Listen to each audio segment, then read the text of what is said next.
The witches! Grab your goat. Grab a really heavy, thick knit sweater. Be kind to your gnome because it is time for the Witches Movie Coven. Yes, indeed, witches, real witches, talking about witches ish in movies. I am Patty Negri. I am one of your hosts. Here, let me undo my. This is definitely an Icelandic sweater. You might know me from The Witching Hour, my regular podcast, from Ghost Adventures, from Portals to Hell, from Overnight, from Sam and Colby, from my books, Bathroom Walls Across America, from my school, University Magicus. But this is what's special. This is my movie coven. Let me pass it on to my co-host, starting with the lovely Courtney Buckley. That's me, Courtney Buckley, Ghost Bait on Scared and Alone. I'm happy to be back this week. I would like to say happy Pride to everyone who celebrates.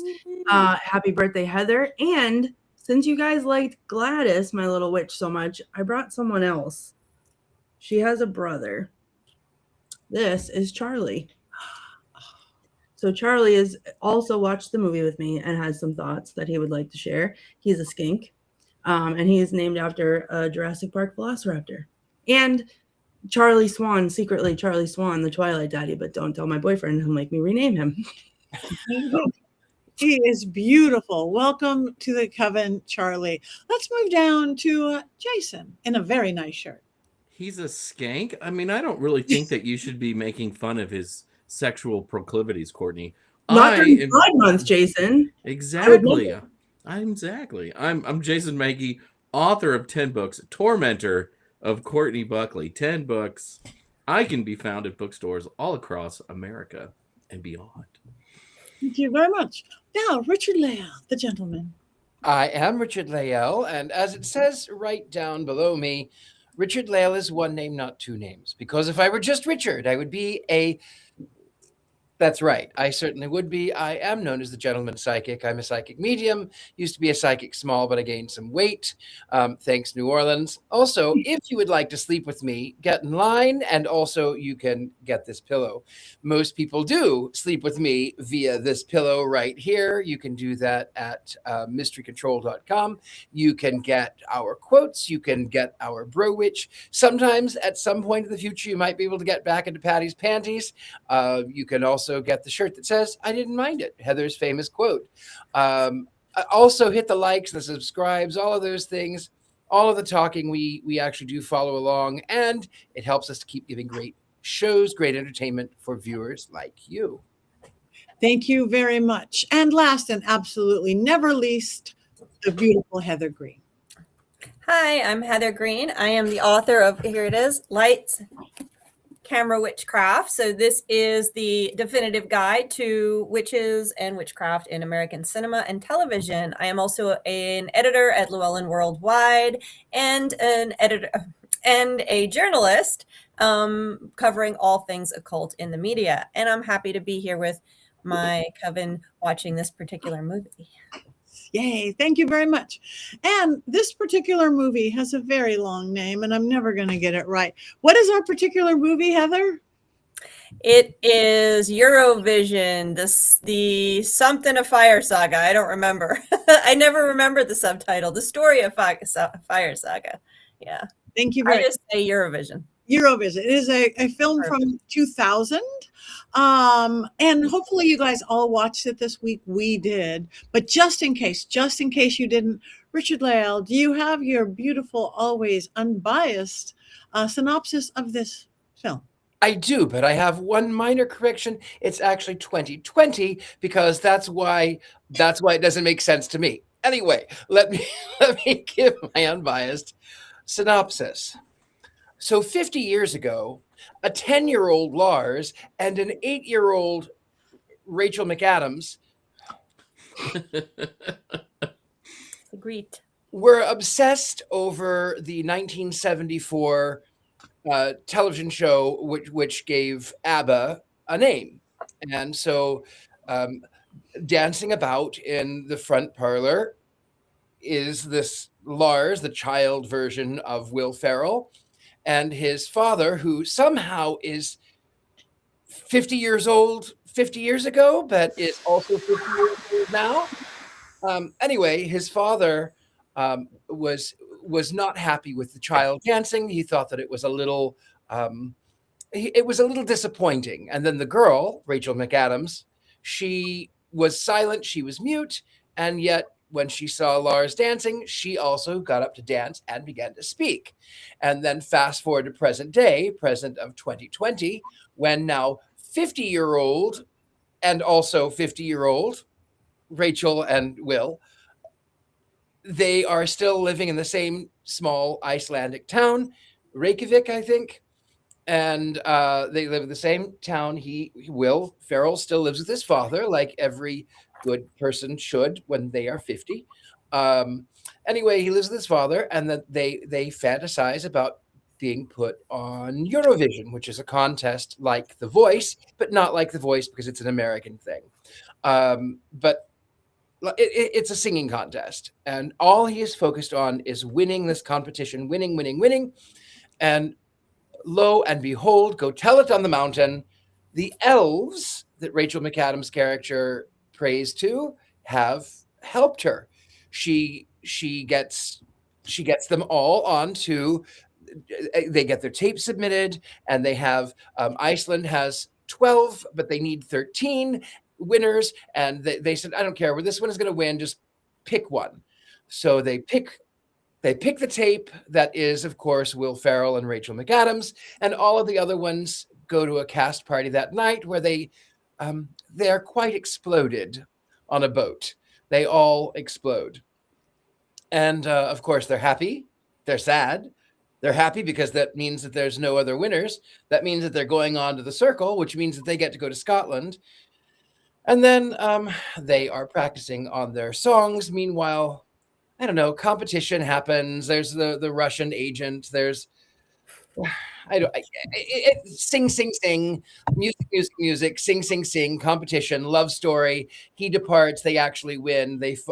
But he doesn't know it. He goes back to fish, decides to swim in the ocean instead, comes back because he loves the girl that he thought that was cheating on him.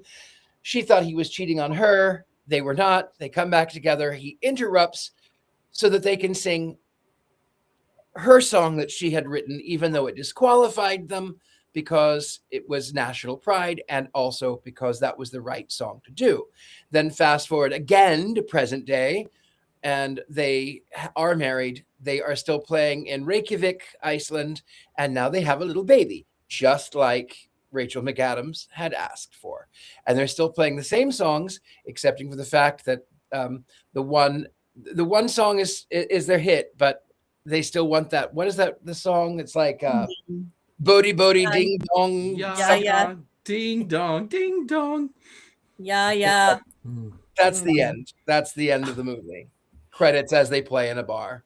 Thank you. And yes, lots and lots of music and choreography, presentation. It is great. Now that you all understand the movie, but there might just be maybe 5 more things that you left out that Heather can fill us in on.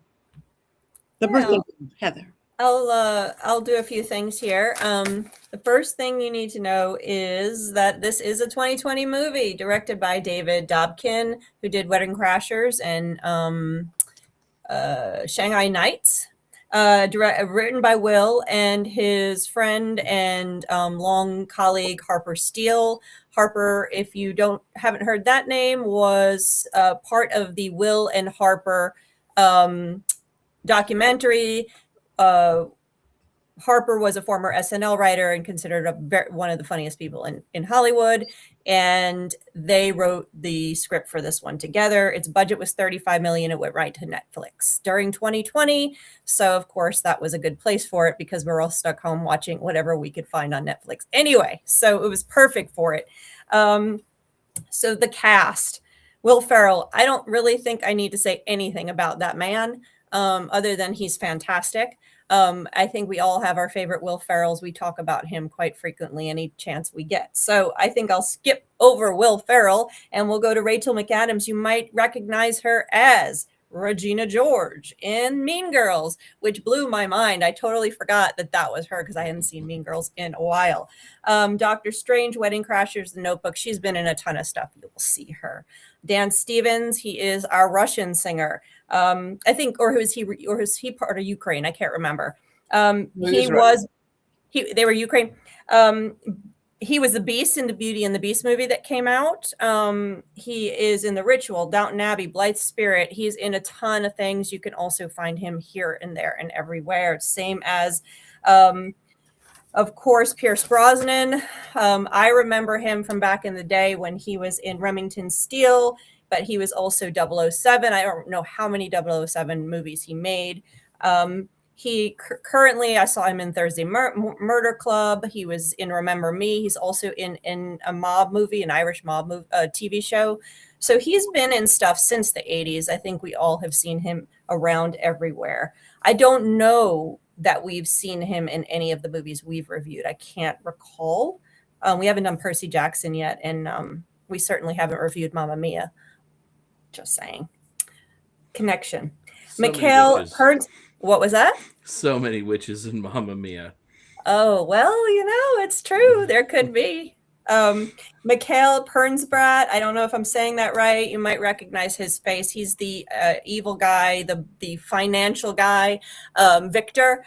He was in some TV shows and movies throughout as well. Hobbit. We haven't done the Hobbit movies here, but that would have been the closest to what we would review. So those are some of the cast. And the one other thing about the cast, which I didn't pick up because I'm not a regular Eurovision watcher, is that in the big music scene in the center when they do the song off or whatever they call it, that is filled with actual cameos of actual winners of Eurovision throughout. So if you're a big Eurovision follower and you know the winners throughout the last few decades, you will see the people in that scene. It's filled with them. I didn't look up all the names because they would mean absolutely nothing to me, but they're there. And that's one of the big fun things because Eurovision is a real thing. Eurovision comes annually in May. May is the time it just happened. It was its 70th year. It started in 1956. Iceland has never won. It's come in second twice. There is the big five, just like the Ukrainian guy. He didn't have to play. He didn't have to be in the semifinals because he was automatically in the finals, and they have that. So a lot of the rules you're hearing on the movie are correct, including the winner hosting the next contest. So this is something Americans don't know much about. I didn't learn about it until more recently. I didn't know about it my whole life. And that's one of the reasons why Will Ferrell got the idea in 1998 to make this movie. He went there, he heard about it from his fiance. He said, "Oh, this is fantastic. We need to make a movie about this." And it took a while to generate. He was going through, of course, some of his bigger movies or what more well-known movies, and then eventually continued along writing it with Harper Steele.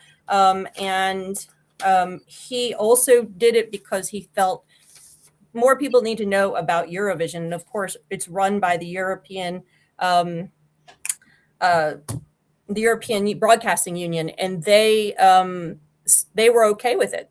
They signed on. If you see it says it at the end of the movie. So it's pretty cool. Where is his? He also said that he loved doing it in Iceland and making them Iceland, because originally he didn't know what country he was going to be. He was going to be Iceland because people don't know about Iceland as much, and he wanted to kind of celebrate the culture there. And so that was why this movie happened.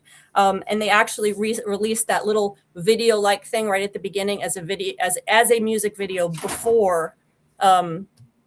Sorry, my cat's trying to get out of the room. Before the movie came out.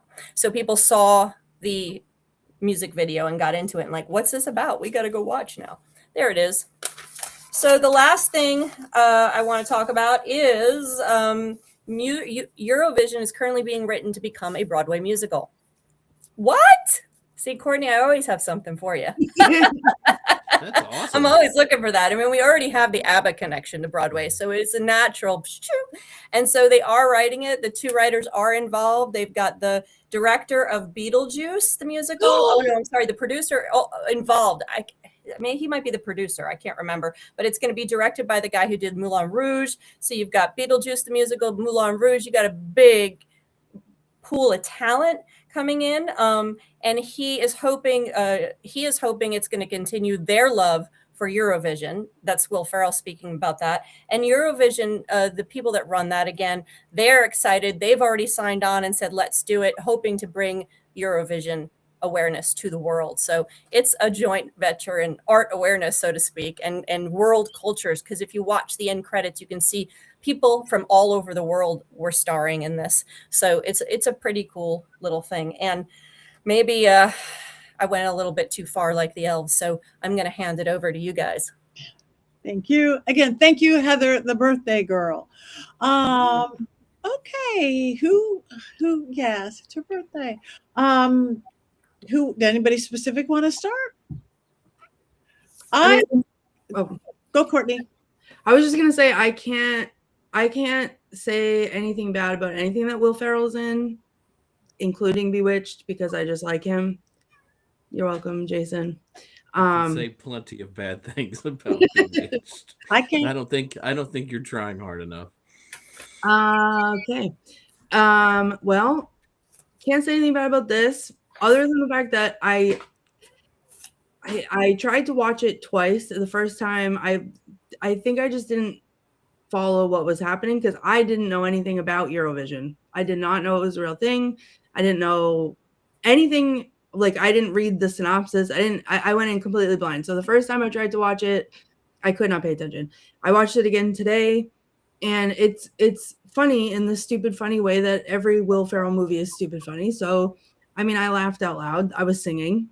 What more could you ask for? So, I mean, we've seen worse. Thank you. I really enjoyed all of it.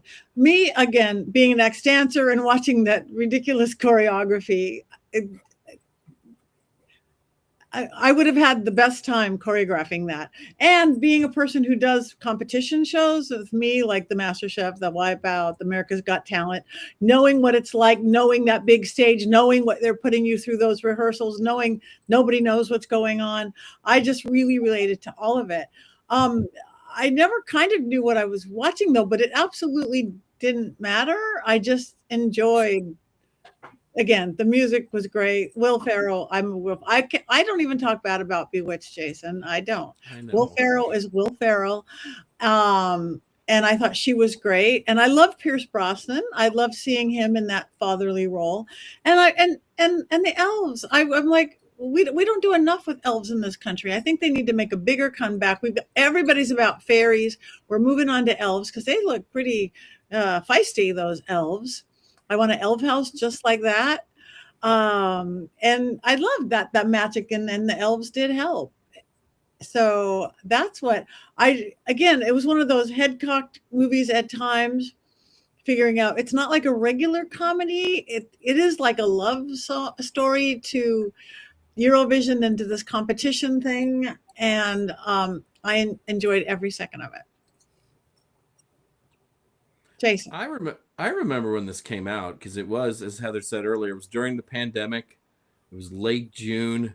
The depression had really set in by then. The realization that I'm not going to be able to hug anyone for probably another 9 months. And every once in a while, there'd be something new released to get excited about. And this was one of those things to get excited about. I love Will Ferrell movies as a whole, with the exception of Bewitched.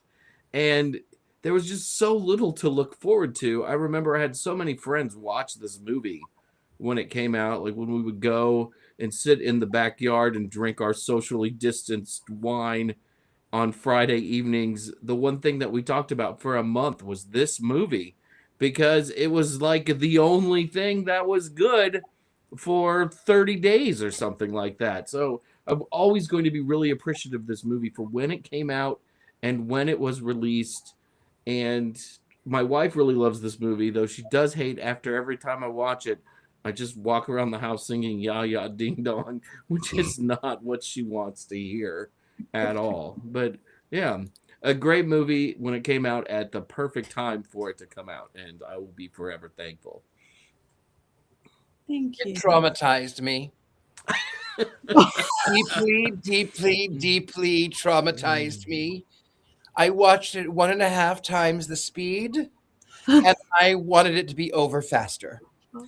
And the reason that it traumatized me is because, like Patty, I too was a former dancer who also did the reality television show circuit. Um, and I was invited to do America's Next Top Model.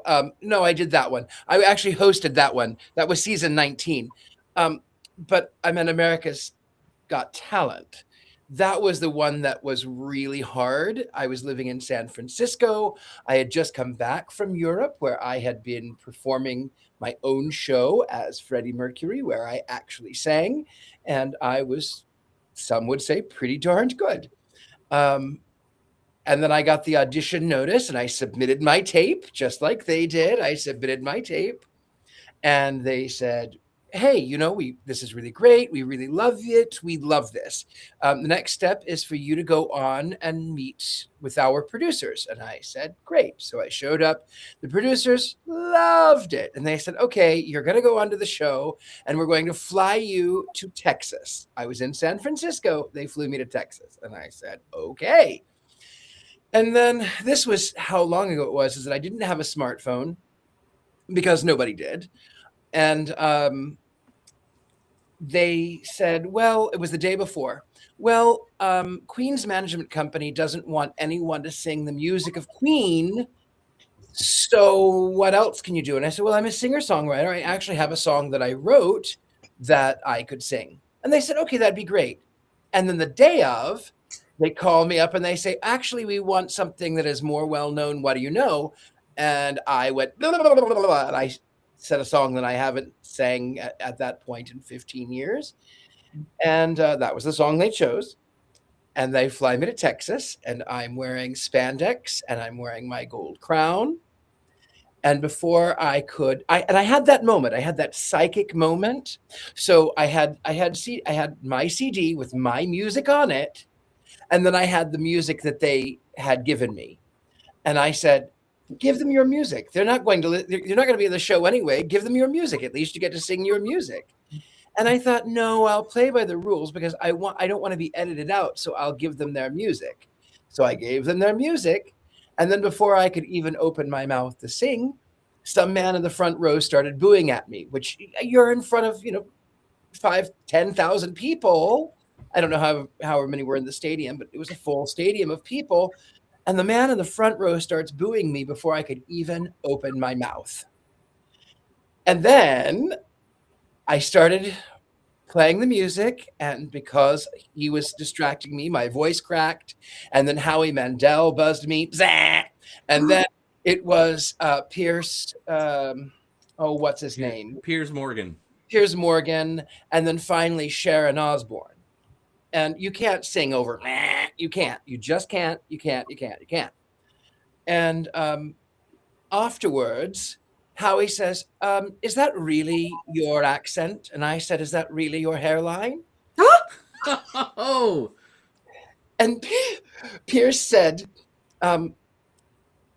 well, that was the most dreadful 17 seconds of my entire life. And I said, considering, Pierce, how much you've been paid for those 17 seconds, I consider it a fair trade. And then Sharon was lovely. And Sharon said, sweetie, I love you. I love you so much. You have no idea how much I love you. And I knew Freddie, and he would say to me, oh, you're a tart, darling. And I would say, oh, you're the tart, darling. And you're so lovely, but sweetheart, the voice just isn't there. And I said, no, you're right. I am ill-prepared, and I have no one to blame, even though it was the producers, and I wasn't going to say it. So it traumatized me, and I didn't sing, not even in the shower, for like 5 or 6 years after that. And so reliving that moment when the hamster wheel runs off into the stage, runs into the audience, and reliving the moments when the town is booing at them because, it was traumatizing. It was so traumatizing. So you're probably going to guess how I'm going to review it, but it was traumatizing. Funny. You never know how you're going to review Never it. know how you're It's going true. to. No, because you always change up on us. That is funny. Howie Mandel. I could have had some bad dreams. Howie Mandel. My last moments. He and I are rolling on the floor together at the Dolby Theater. I'm getting buzzed as we're wrapped up in a dog leash together, and I'm telling him it's a cockfight. It's good. It's good. Then they ran me downstairs to read them all after I got donged off or whatever you call it. So yeah, we could compare Howie. I think now all of us need a Howie Mandel story. We all need a the Howie other three of Mandel. us We have some do. work to do. I do not have We one. better talk to the elves about it. We need the elves. I didn't bring the elves. I mean, I did witchcraft to get on all those shows, but I guess I didn't use the elves. Speaking of the music in this movie, last week we did a musical, and I thought the music was unmemorable and boring in that musical, and I don't think that's the case at all in this movie. One of the things that doesn't make sense to me in this movie is how nobody could like them in their native Iceland when they started, because the songs, even in their sort of infant forms, are pretty good. At least they're funny, and you would probably want to listen to them. And the singing voice of Rachel McAdams, which is not Rachel McAdams, it's a professional, is so stunning, right? That you would, I mean, I would go listen to them all the time. I certainly wouldn't just yell for them to play Ya Ya Ding Dong.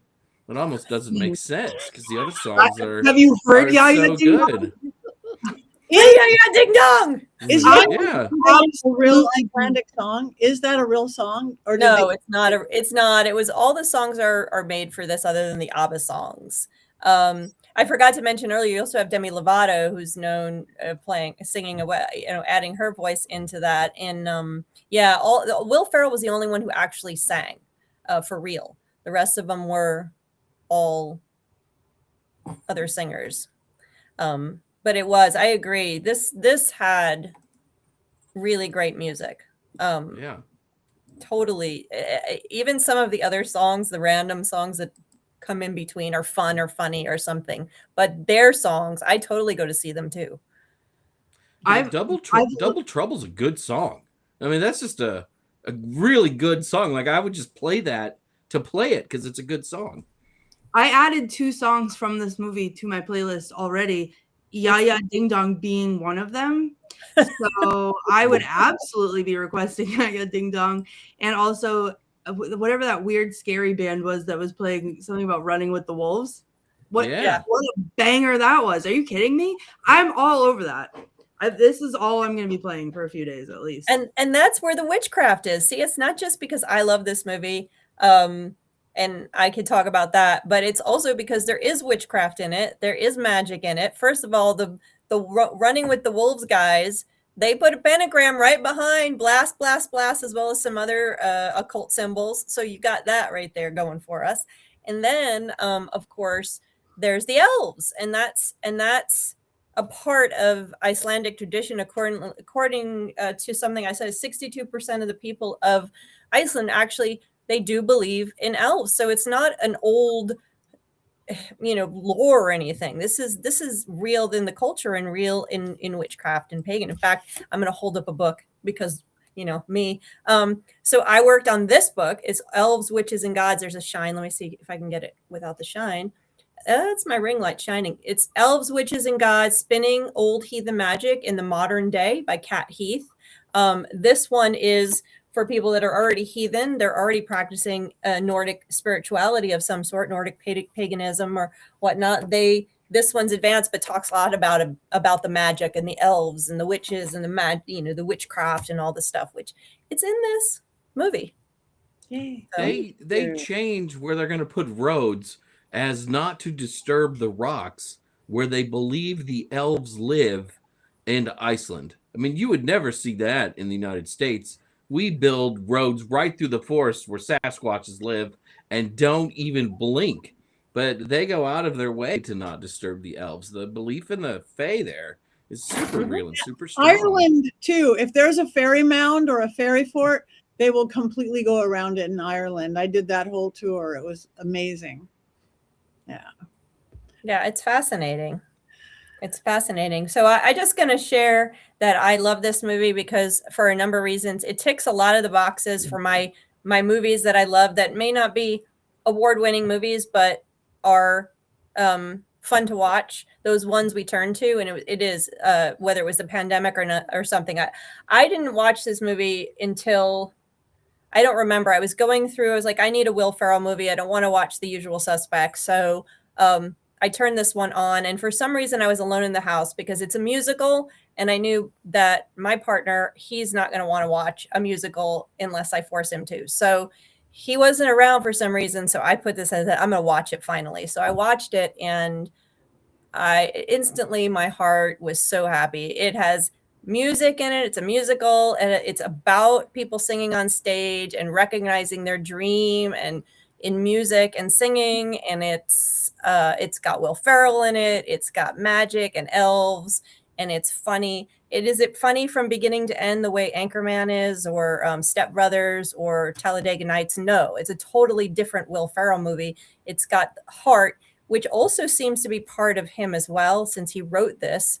And for me, I just love the upbeatness of it. I love the little witchy stuff. I just had everything. And I was like, okay, this is my feel good Will Ferrell movie. And I could watch it over. This is what I like to watch over and over again. And I've since gotten Ben to watch it. Just saying. He has watched it. And we do have a few quotes in there that we say regularly, interspersed with the 4,000 quotes from Anchorman and the other Will Ferrell movies. So it has worked into the language of our household. Which I would like to point out, Anchorman definitively proven as a witch movie. So Thank you're you, welcome. Courtney. Yeah. I'll forever be in your debt. Yeah. So we have 3 Will Ferrell witch movies now. Barbie is close too. We haven't really fully analyzed, but I'm thinking it's close. Very close. I am not a fan of Will Ferrell. I am not a fan. I never find him funny. I never find him funny. And you know, maybe it's the trauma because of him, I voted for George W. Bush. Was he with you at the voting place? No, but he made George Bush seem so like a nice guy that you wanted to go and meet. And also, I grew up in the Midwest, and it was very conservative, so I might have anyway. But now, in retrospect, his Saturday Night Live, George W. Bush, I don't know. I have associations. Strategery. His W was really, really good. And there were people after the election who kind of blamed Will Ferrell for George W. Bush winning because he did make him into sort of a lovable doofus and didn't really point out how dangerous it is to have a lovable doofus as president. Maybe it's not really the best thing to do. We won't even get to where we're at now. Lovable doofus doesn't describe things. Not even close. I never thought I would long for the days of George W. Bush, but here we are. Yeah, here we are.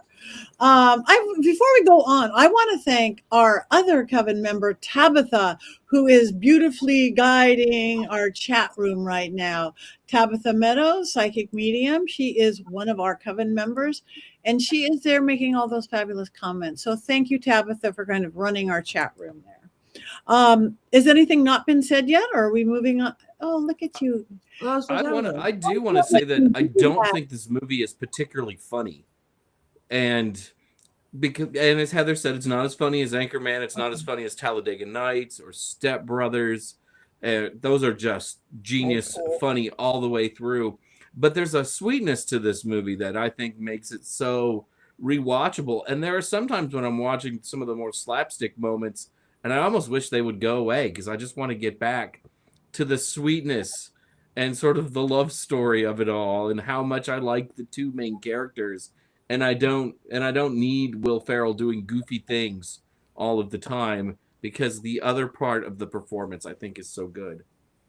I agree. It's amazing how different this character is from Regina George. They're the complete opposites, and she does this so well. That innocent, just pure love, pure heart, everything. Just that's the other thing. One of the you guys have heard me say it before, is that there's a story. The story is what drives this movie. The characters, the story. It's a small story. I love movies that have simple stories. It's a very simple story, as glitzy as it gets, with Demi Lovato performance and her arm showing up on the thing.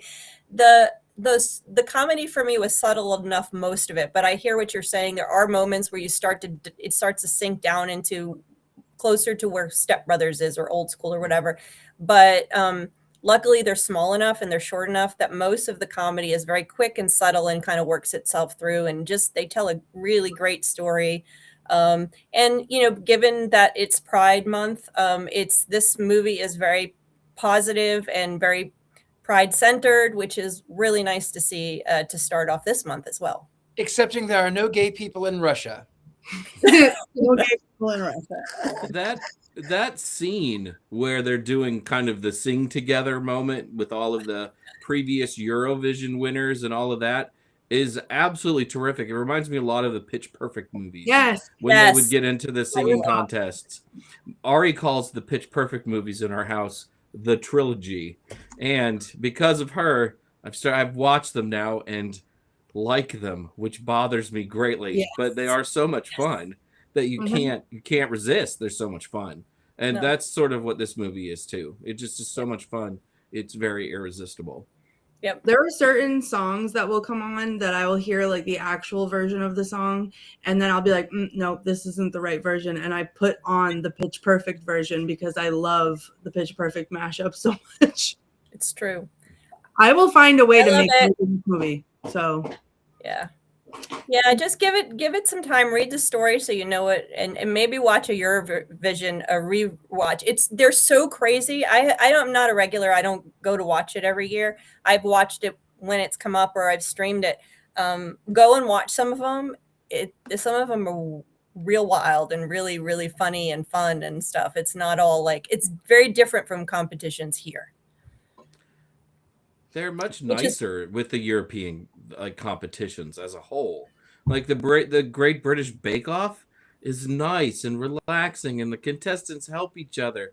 And in the U.S., all of these shows are cutthroat, and you're trying to take down the other person and stuff. And it's not just about the pure joy of baking or the pure joy of singing a song. It's about belittling others. And that just seems to be our culture right now. And I want to get away from it. I want more sweetness and happiness. America. Here you go. Yeah. All right. Do we have any quotes, Miss Courtney? While this movie was very quotable, I only wrote down 4 because I tried to stick to the ones that I liked the best and not be here all day with them. But these 4, I feel like I will repeatedly say constantly all of the time, and we've said them multiple times. Or some of them. The first one being, shut your mouth or the elves will shut it for you, which I will now be using literally constantly. Then when they were doing the performance or practicing for the performance, and then the lady that's in What We Do in the Shadows was there, which is amazing, and said, do you have sickness in your legs? Are your feet very sad? That was hilarious. And then she said, I think it was Rachel McAdams said, I think I know rotten shark meat when I smell it. And I thought that was very poignant and somehow Icelandic. So I enjoyed that. And then, of course, the elves went too far. So I have to admit, I liked the quote, Americans like Starbucks. Go smell for the pumpkin latte. That's my quote. And both for me, the drinks. I like that. The both for me. I don't remember the exact quote of it. Yeah. Thank you, Courtney. Jason, do we have a Mankey movie minute? We have a reflection today. we do have a deep reflection. Eurovision Song Contest, the story of Fire Saga, is a movie about dreams, elves, Iceland, and the Eurovision Song Contest. But it's mostly about dreams.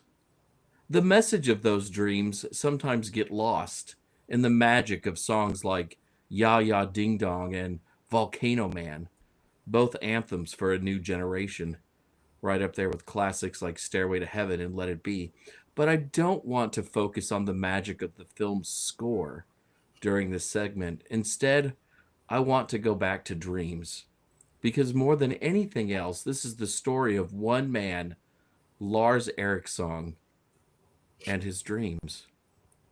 Who hasn't found themselves inspired over the years to dream big after watching a video for ABBA's song Waterloo?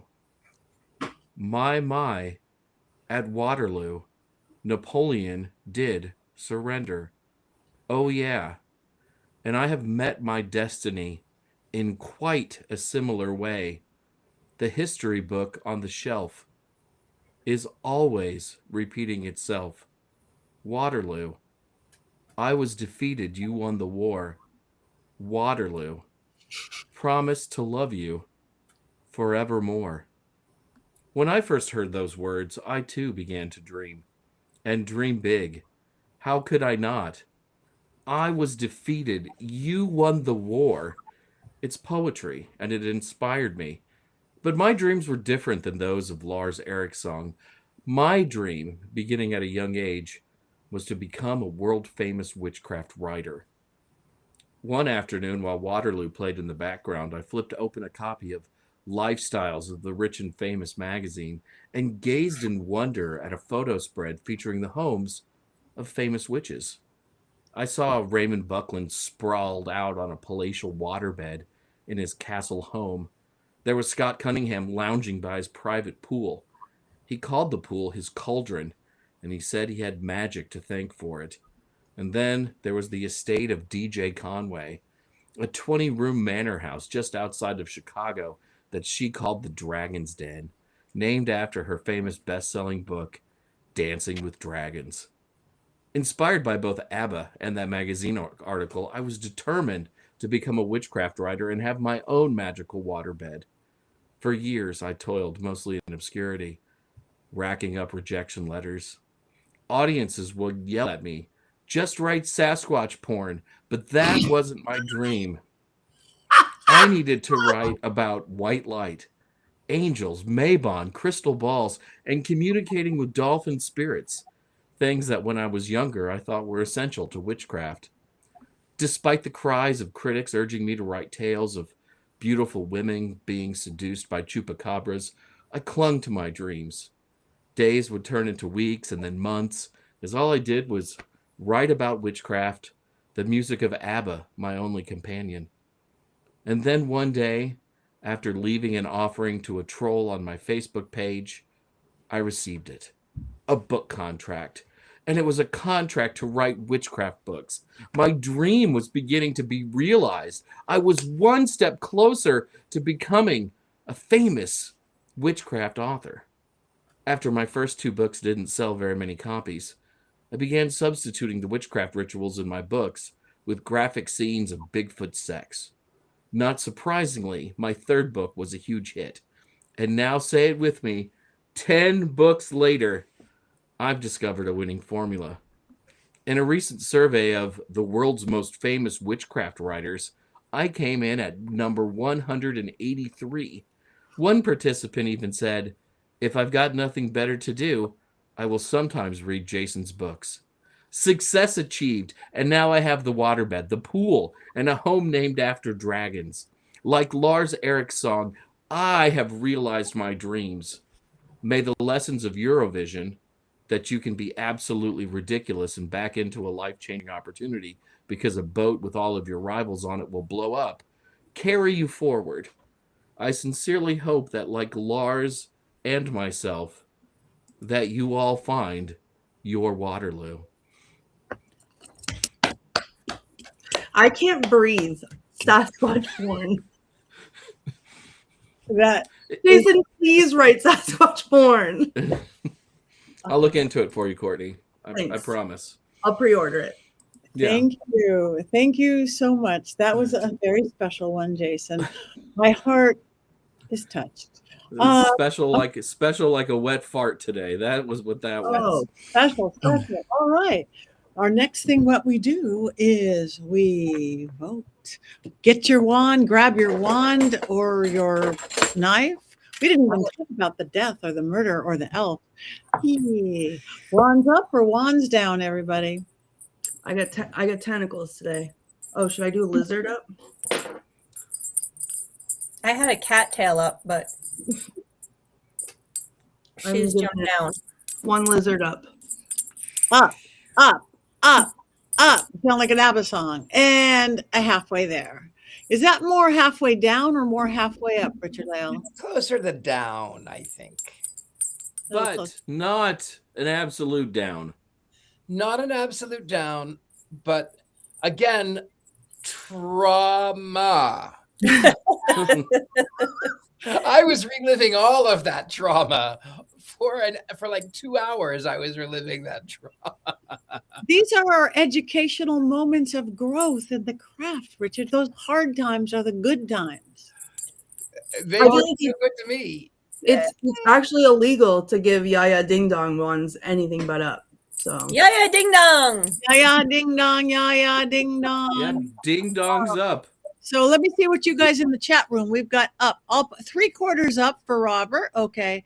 Jaja, wind up, wand up, wand up. My wand is hanging on the wall right now. Sabrina, is it up or down? Stinks up. So wands up to a wonderful film. Wands up is definitely leading on this one. This, I haven't. Oh, we had a first complete down.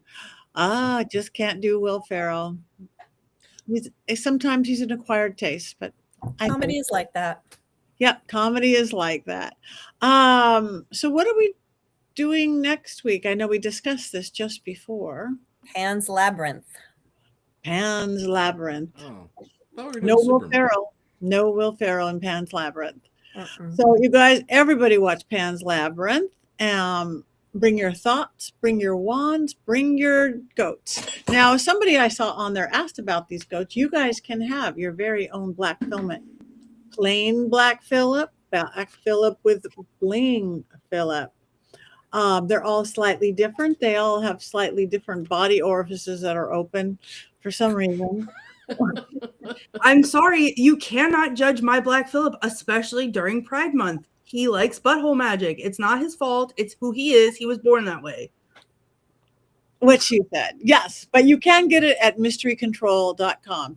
As Richard Lale pointed out early, mysterycontrol.com. You can get t-shirts with our quotes on them. You could get Richard Lale's pillow. You can't get my panties because the government has taken away my panties, but there's some great quotes. You can get Bro Witch, you could get tennis shoes, you could get capes and cloaks and mugs, and right there, look at that. Oh, that's nice. And you can get art. Richard Lale, real art. That's real paintings by Richard Lale, indeed. So you have all your holiday needs, all your present needs, birthdays, anniversaries, Yule, Christmas, Hanukkah. We can take care of all of it at Mystery Control. Yes, yay, Pan's Labyrinth. Okay, we do have a few minutes left. Anybody? Go, Jason. So today we're celebrating Heather Green's birthday. What? I thought it might be fun for all of us to share what we like most about Heather Green. Okay, you could start. You can start. Heather and I have known each other long before this show. For a while, we were the only people who understood what the other one was going for back in the days of blogging when people would read things instead of watch videos online. And we both ran very trafficked websites and took a lot of criticism for being successful. And the slings and arrows. But I've always loved Heather's patience when dealing with others, her kindness and her thoroughness.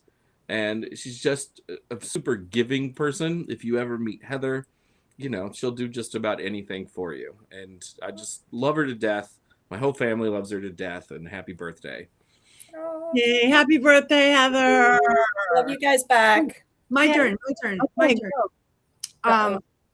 No, it's what we love about Heather. First of all, I love Heather's brain. I could listen to Heather talk about anything and everything all day, every day. But my absolute favorite thing about Heather is that without a doubt, every single time I really, really need it, somehow she shows up.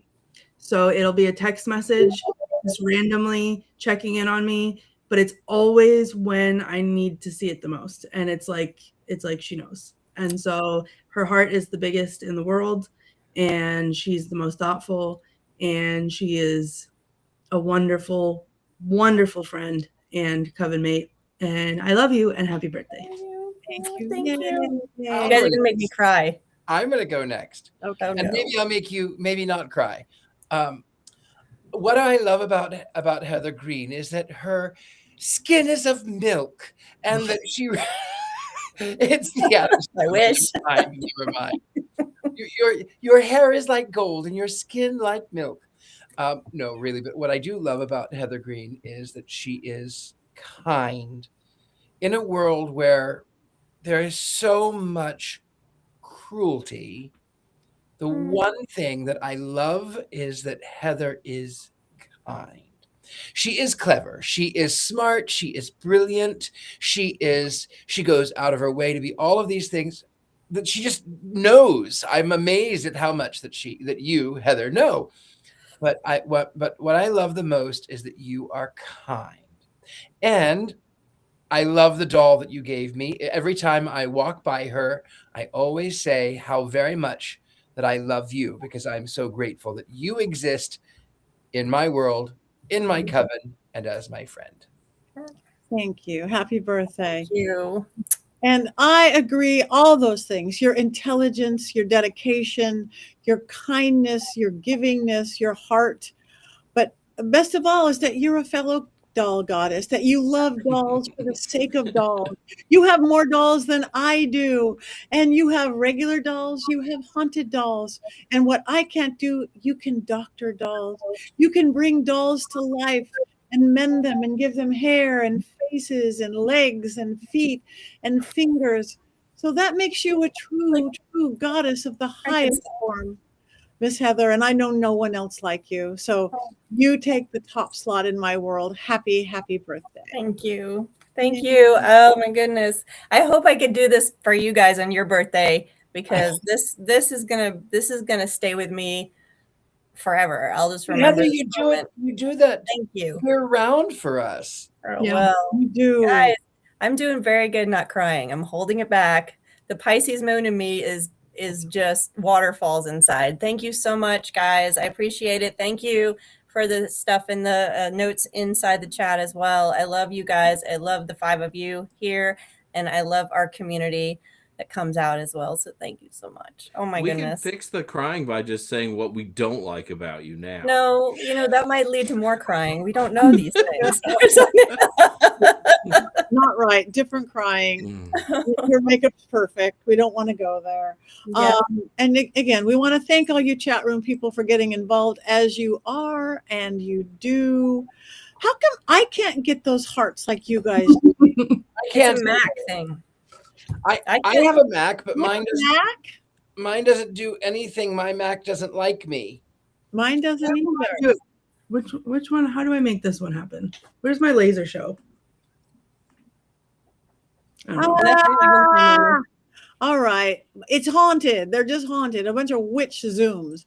All right. Does anybody have anything? Oh, There it is. We're Yeah, how did you do that? We're I forgot. celebrating Heather's birthday, so everything's got to be big. everything's big. That's very Eurovision of you. It is very Eurovision. That is beautiful. Okay, well, I will start if nobody's else going to jump in. This weekend, if anybody is near the Pacific Coast, I'm going to be at Pacific Coast Paracon with dear friend Stefan Bugatti and it's an old 1930s, one of those old glamour theaters turned into a music video, paranormal investigations, seances, beautiful vendors.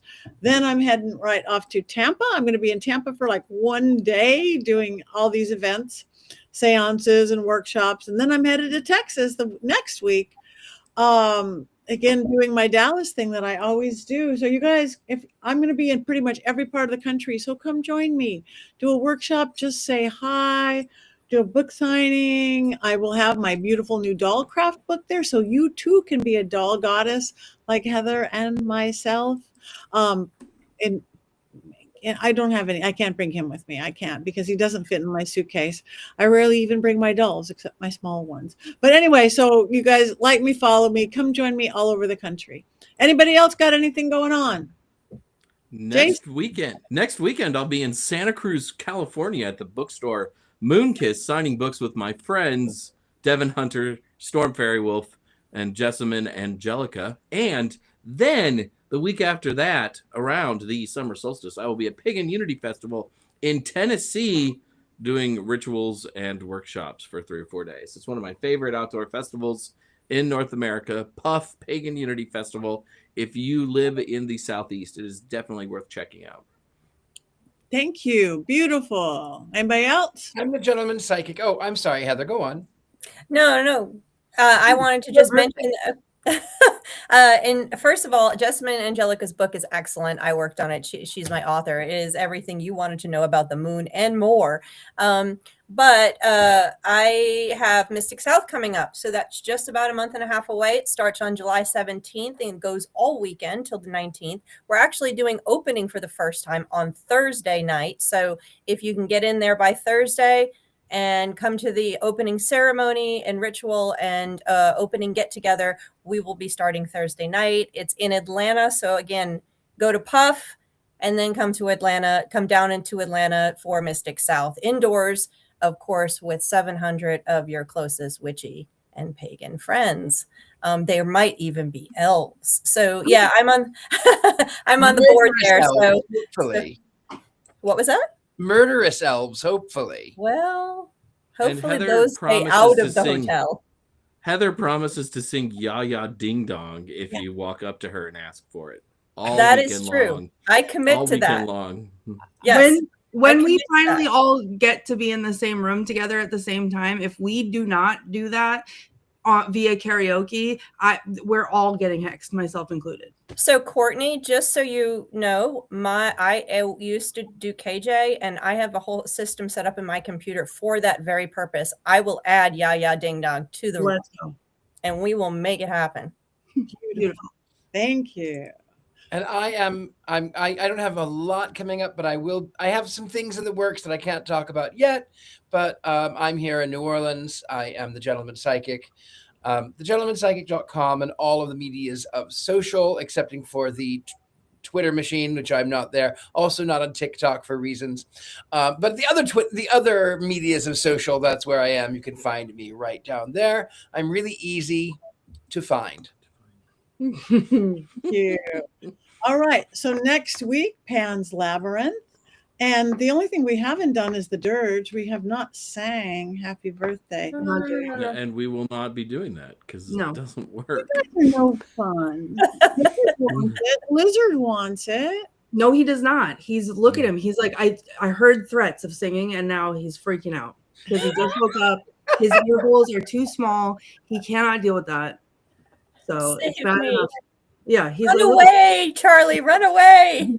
hide underneath your hair again. How big is he going to get? He's probably full grown. Oh, he is? Okay. So he has he's very skinny. Like that's just not he's not too skinny. He's just built skinny. But he does have a brother coming tomorrow who is a little bit fatter, and I will hopefully be able to introduce him to you guys next week. Pan's Labyrinth. Oh, so you're going from nothing to all. Yeah, so that'll be number 4. It's All fine. Everything's lizards fine. all the time. Right. So, I mean, I'm just the lizard witch now. I needed an identity and I found one. She is think the it's lizard important. queen. Singing the doors. She can do anything. She can do anything. All right. On that note, bring your lizard, bring your goat. And again, I'm still in my warm and cozy Icelandic sweater. Watch Pan's Labyrinth. And there's one more thing for us all to do. And that means you guys in the chat room as well, which is cackle. 1, 2, 3. Yeah!